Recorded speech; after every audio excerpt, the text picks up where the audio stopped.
¿Cómo están? Comenzamos hoy una nueva materia en el Instituto Bíblico. Nuestra materia es bibliología.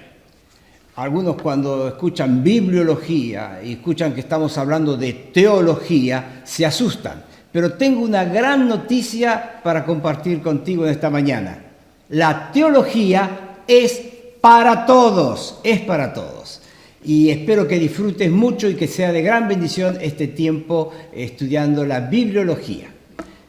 Para hablar de teología quizás tendríamos que hacer una introducción antes de entrar específicamente en el tema de nuestra materia. Teología, ¿qué significa? Bien, la palabra teología viene de dos palabras griegas, theos, Dios, y logos, que tiene varias acepciones. Algunas de ellas son habla, palabra, discurso. Por eso un significado muy común de la palabra teología es el discurso o las palabras acerca de Dios. Pero también logos tiene otro significado relacionado con razonamiento, inteligencia, pensamiento, lo que da a la palabra teología también otra acepción. El doctor Riley dice: logos significa expresión racional, de modo que la teología cristiana significa la interpretación racional de la fe cristiana. Así que teología cristiana, la interpretación racional de la fe cristiana. Cuando pensamos en teología nos encontramos con dos enfoques. Y así tenemos lo que se llamaría la teología natural o la teología bíblica y revelada. Ambas son diferentes. La teología natural es aquella que surge de la observación del hombre, a través de mis sentidos, con la ayuda de un telescopio, con la ayuda de un microscopio. Toda mi observación me lleva a la conclusión del obrar de Dios y puedo conocer acerca de Dios. Pero está la otra teología, la teología bíblica y revelada. Esa teología surge de la Biblia y es mucho más amplia. Si yo voy a la teología natural, está limitado a la experiencia del hombre. Pero cuando hablamos de la teología bíblica revelada, estamos hablando de la teología en su origen divino. Entonces va mucho, mucho más allá. La Escritura incluye, clarifica, agrega información a toda la realidad que se revela en la naturaleza. Por esa razón, la teología en tiempos no tan lejanos era llamada la reina de las ciencias o la ciencia de las ciencias.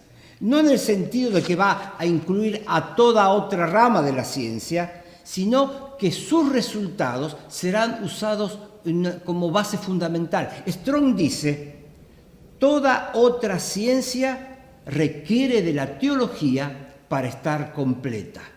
Toda otra ciencia requiere de la teología para estar completa. Por eso era llamada la ciencia de las ciencias. Hoy la pretenden degradar llamándola simplemente dogma. Pero sigamos. El político francés Proudhon en el siglo XIX dijo algo así: si vas a inmiscuirte profundamente en la política, es seguro que tarde o temprano entrarás en el terreno de la teología. La ciencia no crea, descubre. Y como la teología es una ciencia, su estudio nos permite descubrir las verdades acerca de Dios. Y si entonces esto es la teología, llegamos a una conclusión de que todo hombre debería ser un teólogo. ¿Por qué? Teología es pensar y expresar los pensamientos de alguna manera que tenemos acerca de Dios. Podríamos decir que aún un ateo tiene teología. Su teología es negar la existencia de Dios. Eso lo va a mostrar a veces con sus palabras y casi siempre con su vida.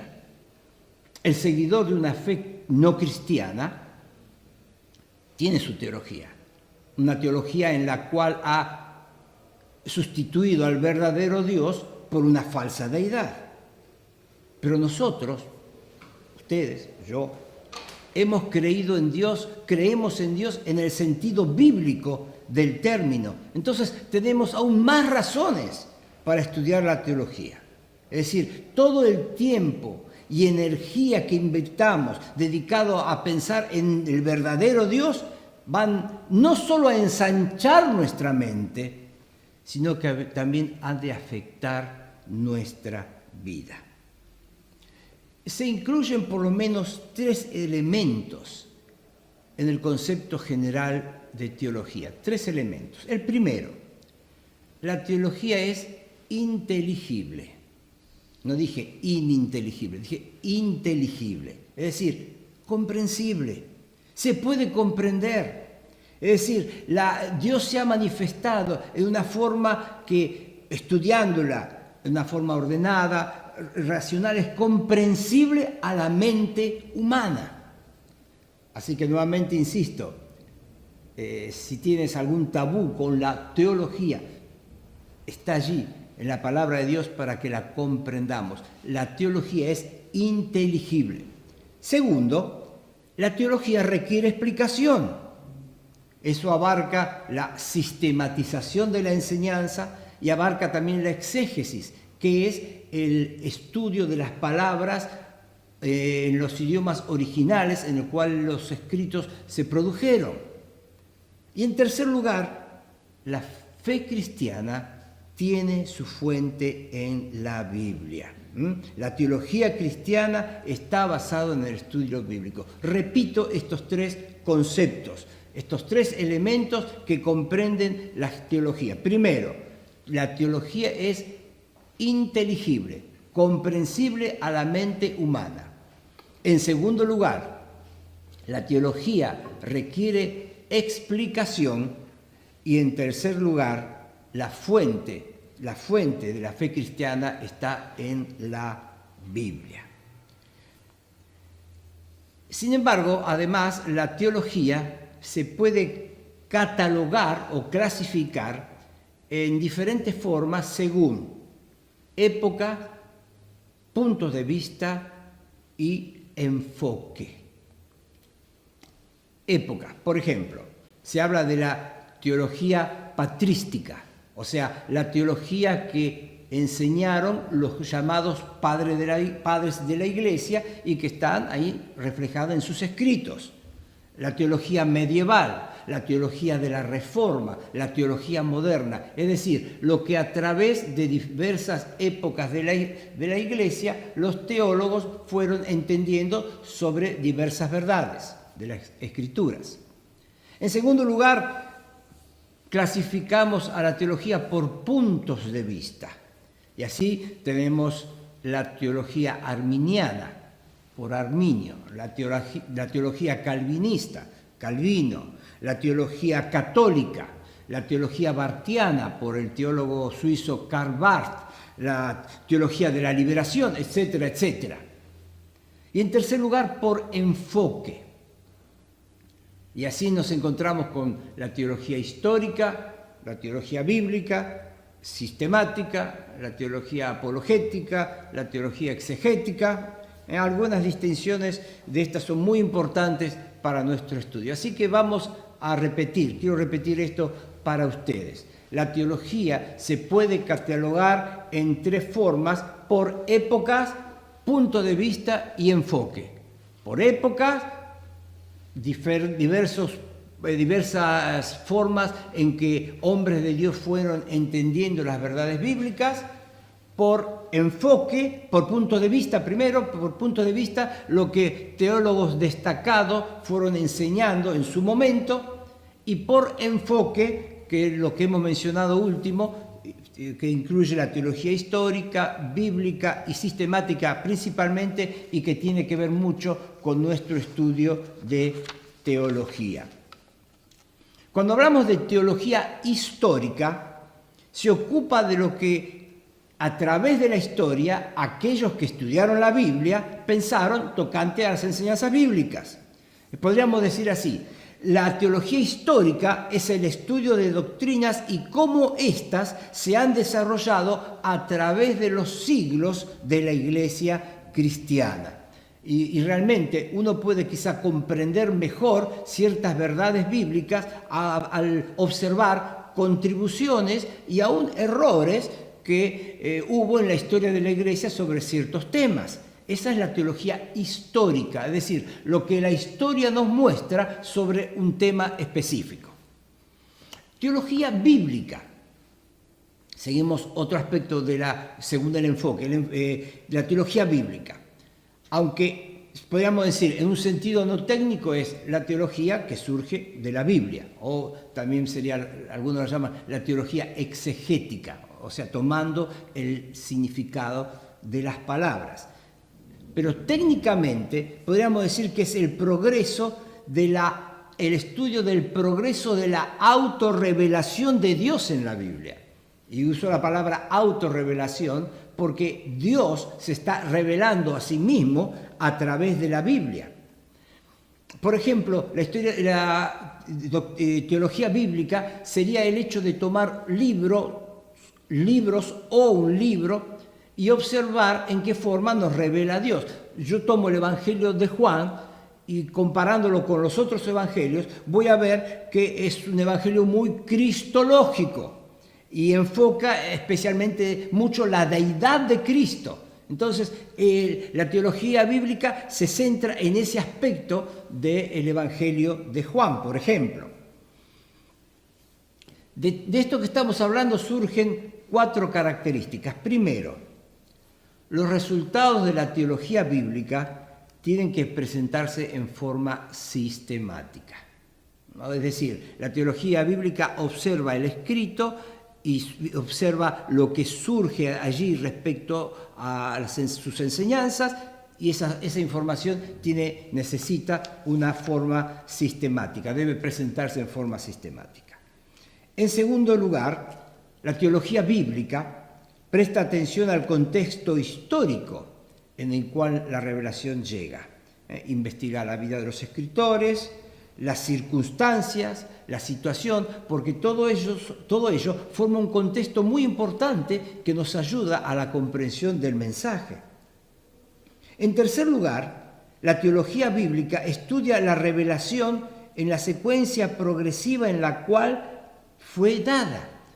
Nunca en la Escritura una doctrina se enseña de una sola vez en un solo lugar. La revelación de Dios es progresiva.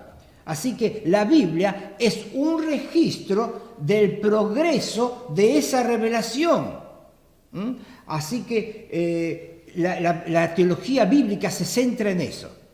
Por contrario, la teología sistemática mira la revelación como un todo. Y en cuarto y último lugar, la teología bíblica halla su fuente de materiales exclusivamente en la Biblia. No hay otro lugar. Así que 4 características de la teología bíblica. Los resultados de la teología bíblica deben ser presentados en forma sistemática. Segundo, es necesario prestar atención al contexto en el cual el escrito fue producido y en el cual nos llega a nosotros. En tercer lugar, hay que observar qué secuencia ocupa en la revelación de Dios sobre ese tema, y recordar que la teología bíblica está centrada fundamentalmente y exclusivamente en lo que la Biblia ofrece. Así que tenemos teología histórica, teología bíblica y también hablamos de teología sistemática. La teología sistemática es entonces la división de la teología en sistemas que explican sus diversas áreas. Ahí el nombre de sistemática. Por ejemplo, si yo deseara estudiar acerca de los ángeles, no hay un solo libro que hable sobre los ángeles. Yo, si quiero profundizar en el tema, voy a ir buscando a través de la Escritura. Cuando termino mi investigación, tengo una cantidad de pasajes bíblicos donde se habla de los ángeles. La teología sistemática lo que hace es tomar toda esa información bíblica, ordenarla sistemáticamente para su posterior presentación. Y aquí en el Instituto Bíblico estudiamos teología sistemática, es decir, la revelación de Dios sistematizada para su mejor comprensión. Resumiendo, la teología es el descubrimiento, sistematización y presentación de las verdades de Dios. La teología, la parte histórica, la teología histórica realiza esto tomando en cuenta lo que sobre diversos temas a lo largo de la historia de la Iglesia se creyó, se pensó, se escribió. La teología bíblica lo hace por medio de investigar la revelación progresiva de Dios. Y la teología sistemática presenta la estructura total, el todo. Pensando en esto, quiero mostrarles las divisiones mayores de la teología. En nuestro curso vamos a estudiar bibliología, la doctrina que tiene que ver con Dios, pero también teología propia, la teología que tiene que ver con Dios propiamente dicho, también en el curso de primer año. Cristología, la parte de la teología propia que tiene que ver con Cristo, esto va en segundo año. Neumatología, la teología que tiene que ver con el Espíritu Santo, una materia de tercer año. Angeliología, incluyendo no solo ahí ángeles, sino también la parte de Satanás, un curso de primer año. Tenemos también antropología, la doctrina acerca del hombre, en segundo año. Amartiología, la doctrina acerca del pecado, también en segundo año.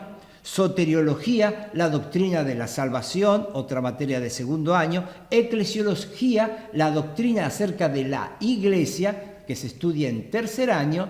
Y también escatología, la doctrina que tiene que ver con los eventos futuros. Los eventos futuros. Ahora, permítanme mostrarles una imagen. ¿Les gusta a ustedes ver fotos? Bueno, voy a mostrarles una imagen. Este personaje se llama Nik Wallenda. No hace muchos meses, él cruzó un volcán activo en Nicaragua, haciendo equilibrio sobre ese alambre. Tardó unos 23 minutos en su caminata. Es un especialista, no es la primera vez que hace algo así. Miren otra foto. Esto es en Chicago, cruzando de una torre a otra torre.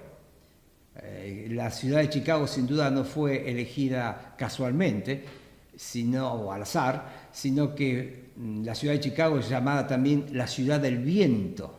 Es una de las características de esa zona, un fuerte viento. Así que obviamente era más difícil la prueba haciéndola en un lugar con viento. Pero aquí vemos a este hombre y lo que más admiramos de él, ¿qué es? Bueno, su capacidad de mantener el equilibrio. Esa barra que él sostiene es fundamental para que él pueda mantener equilibrio. Y lo que estoy diciéndoles tiene que ver con lo que estamos hablando, aunque aparentemente no parezca. Saben, en estos tiempos que vivimos, iglesias, creyentes, podemos tener un problema grande de debatirnos entre un extremo u otro y no saber mantener el equilibrio. Hay iglesias que enfatizan el amor, hay iglesias que enfatizan la sana doctrina, pero si nosotros enfatizamos simplemente el amor, quizás podemos llegar a ser, como ha pasado en algunas de las iglesias de capítulo 2 de Apocalipsis, tolerantes con el pecado por amor, un amor malentendido. Pero si tenemos solamente una sana doctrina sin amor, podemos convertirnos en fríos expositores de la palabra, una palabra muerta. Fíjense lo que dice Efesios 4. Habla ahí de no ser niños fluctuantes, llevados por doquiera de todo viento de doctrina, por estratagemas de hombres que para engañar emplean con astucia las artimañas del error, sino que siguiendo la verdad en amor, crezcamos en todo aquel que es la cabeza, esto es Cristo. Así que si imaginamos al equilibrista con esa barra, podríamos decir que lo que lo ayuda a mantener el equilibrio al creyente es una barra donde debe haber verdad de un lado y debe haber amor del otro. Equilibrio en la vida cristiana, verdad y en amor. Y eso es la función de la doctrina. Hoy muchos dicen, no es necesario estudiar doctrina, y sus lecturas se van enfocando hacia otro tema, buenos temas cristianos, pero abandonando la cuestión doctrinal. Pero eso creo que va a traer un problema. No nos va a permitir mantener un equilibrio correcto en nuestra vida cristiana. Fíjense, esta es una definición de Schaeffer o Schaffer, depende de la confianza que tengan con él. Su teología sistemática es algo de lo cual tendrían que hacerse amigos, aunque su lectura requiere concentración, pero son escritos maravillosos que nos ayudan a entender las verdades reveladas en las Escrituras de una forma muy clara. Schaeffer dijo así: la doctrina es la estructura del cuerpo de la verdad revelada. El abandono de esta traerá por resultado un mensaje caracterizado por incertidumbre, inexactitudes e inmadurez. Él toma en esta definición la verdad revelada, todo lo que tenemos en las páginas bíblicas. Y él dice, en ese cuerpo, si el todo de la verdad revelada, yo lo considero un cuerpo, el cuerpo de la verdad revelada, en ese cuerpo, la doctrina es la estructura, es el esqueleto. Si yo saco el esqueleto, el resultado va a ser, dice, un mensaje caracterizado por incertidumbre, inexactitudes e inmadurez. Imagínense nuestro cuerpo.